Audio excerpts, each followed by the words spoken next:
All right, and welcome to another edition of the Black and Gold Report. We are through 1 week of the season, and here on OaklandHockey.org, Kevin Noonan, the color analyst of the Ohio Bobcats, joins us. How are you doing, Kevin? I'm doing great, Corey. How about yourself?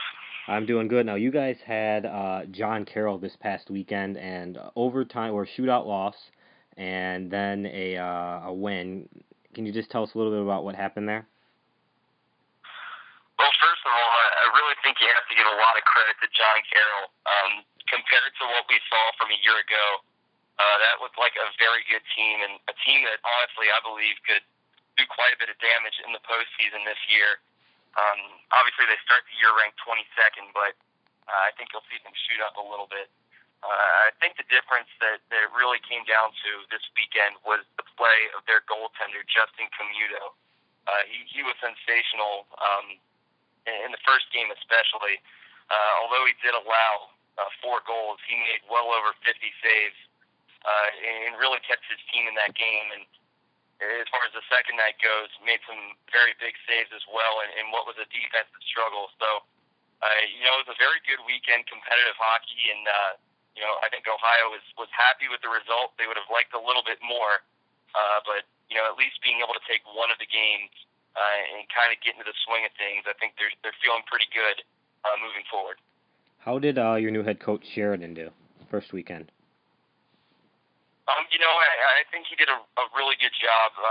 He's obviously learning. He's adjusting to being a head coach, but I really think it's a natural transition because he's so familiar with the team, serving as an assistant last year. The guys all really like him and all really respect him. So, it seemed like it didn't really affect the play too much, and I really think it's going to be a smooth transition this season. Actually, a funny story, too, really quick, is that him and one of our players, Art Dorr, I believe Art was telling me they used to play together in juniors or something like that. So that's just kind of another interesting angle to how small of a family the ACHA is with the Ohio head coach and an Oakland player having played with each other. So I thought that was just an interesting note that I don't know if you guys even knew about. Yeah, really, that is interesting. I had no idea. And let's go through real quick and just get your thoughts on some of the guys for Ohio who kind of stood out this weekend. Who do you think forward-wise? Well, I think first of all, you have to look at assistant captain Brett Agnew. Coming into this season, I think a lot of people, both with the team and just people around the team, really expected him to kind of have a breakout season now that he's not in the shadow of Tyler Pillmore and Nick Rostek. And he had a really solid weekend. He did get 2 points. He looked very good. But I think the guy that really stood out for everybody, Ryan and myself included, was freshman Joe Breslin. He's a big guy. He's 6'3", almost 200 pounds. He put up 4 points this weekend as a freshman, and I really think this guy has a bright future. He's someone to look out for, not just this season, but the seasons to come for Ohio. A really fast player. It's someone that really catches your eye when he's on the ice. Preseason rankings came out, and Minot State's number 1. They got 26 first-place votes. Arizona State second with 3 first-place votes. Lindenwood is third. They did not get a first-place vote. Adrian is 4. They have a first-place vote, and all the way down at 11 is Delaware, and they also received a first-place vote. Can you, do you have any thoughts on that? Well, first of all, I think it's kind of funny that you mentioned Delaware down there. Ryan and I were discussing this before our game. We thought it was honestly pretty silly that you have a team in 11th place that gets a first-place vote, and I think it's pretty safe to say who gave them that first-place vote. But I think if you look at the top, Minot State and Arizona State, that comes as no surprise. And with Lindenwood being up there, since they made it to the championship game, you really can't argue that position either.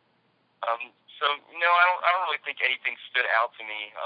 I think Minot State is rightfully ranked number 1 once again, and it's going to be interesting to see how things shake up, especially with Ohio going 1-1 on the weekend. I think you'll see a little bit of movement when the next rankings come out.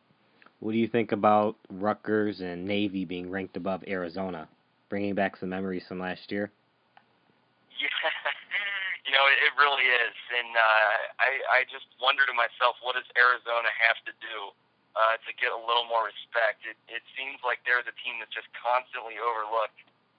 Navy and Rutgers especially, they always do seem to get a bit of preferential treatment, at least in my opinion.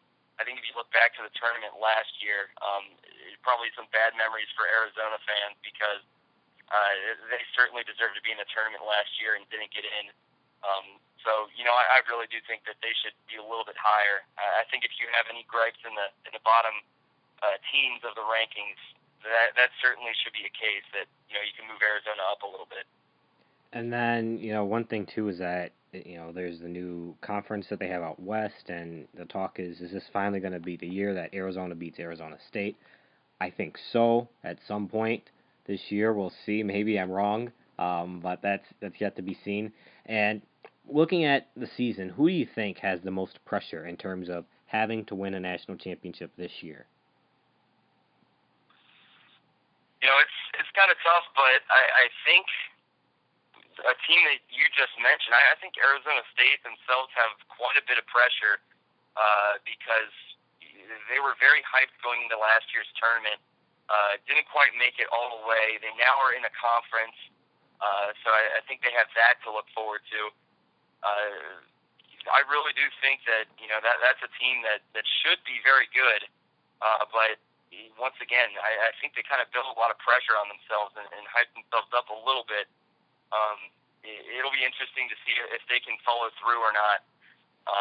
Another team, I think, to look at that really needs to take that next step is Liberty. They looked pretty solid for a majority of last year and had a really strong opening weekend. I could see them putting some pressure on themselves to finally get through and get over that hump of being able to advance further in the tournament.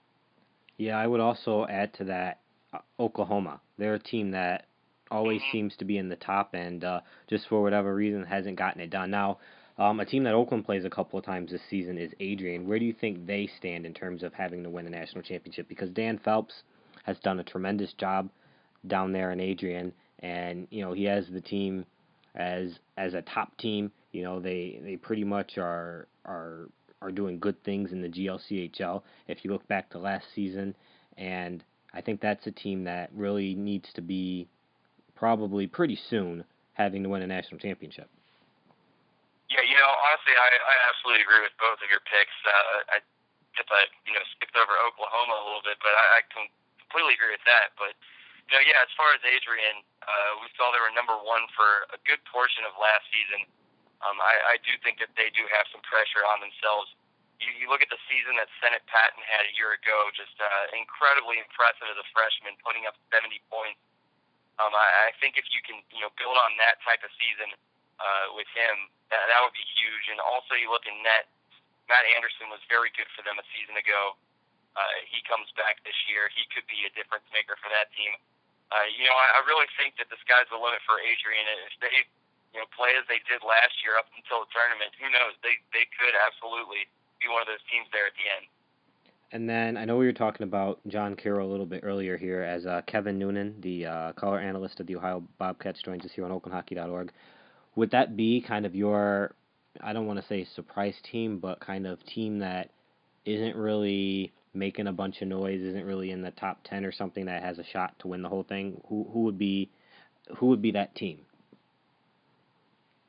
I completely think that John Carroll could be that team. I might be a little biased because that's the team other than Ohio that I've seen in person this season. So it might come off as a little bit biased, to pick them, but I just couldn't believe how much better they looked in comparison from a year ago.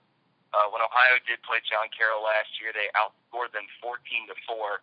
But this season, especially what really stood out to me for John Carroll was the play of their freshmen.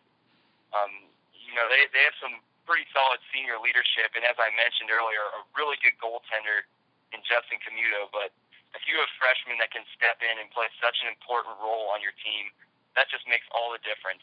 So I really do think that could be a team that not many are expecting, but could really rise up in the rankings this season. Now I know Rhett on the pregame show or the preseason preview show was talking about some of the top players in the country. And by the way, that last question I set you up perfectly to say Oakland University and just have the audience here on OaklandHockey.org absolutely love you, Kevin. But see, there you go. But I know that on the preseason show, you guys were talking about kind of the best players in the nation, and one guy that was named, I know Ryan Boyd absolutely loves this guy, and he's always asking about him and wants to know how he's doing, and that's Billy Ballant. What are your thoughts on Billy Ballant, the Oakland forward? Well, it's kind of funny that you just mentioned Oakland as being one of those teams that I could have mentioned for the sleeper because I just like Ryan, I'm a big fan of Billy Ballant as well. When we saw him play last year, he really stood out to me. Yeah, I think he's going to be a great player this season. You look at what he's already done in just 2 games; he has 5 points. So, he's picking up right where he left off. I think he is a really good job.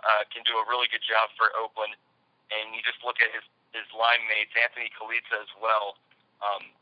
They kind of just feed off one another, and that's huge to have that top line production, and that's exactly what Billy Ballant brings to Oakland. Yeah, one thing too is that when you have so many guys on the team, and I know that you guys know this too with different forwards that you have, but when you have a guy like a Frank Matiak, a Billy Ballant, and Anthony Kalitsa, those are 3 guys who are top players on any team, and it's hard to kind of make sure you're spreading the love around. And the one thing this year too, and I don't know how much you've heard about the Oakland team this year, is that they have a lot of players and potentially can roll 4 lines, and at any point any one of those players on the 4th line could be on that first line, and just so much depth there. But how does a team like that keep the expectations in check that has so many good forwards? Yeah, that's such a key for having some success in this league is being able to have that depth. Because I think if you look around the league, you can see a lot of teams that have that top line talent. You'll find that all across the top 20 teams in the nation. But as far as having that depth and tempering the expectations a little bit, I think you can't get too ahead of yourself when you see the depth, because ultimately you need to have that production as well. You need to have those top end guys, but you can't restrict your opinions of some of those 3rd and 4th line guys, because ultimately, you take any game and you look at it in context.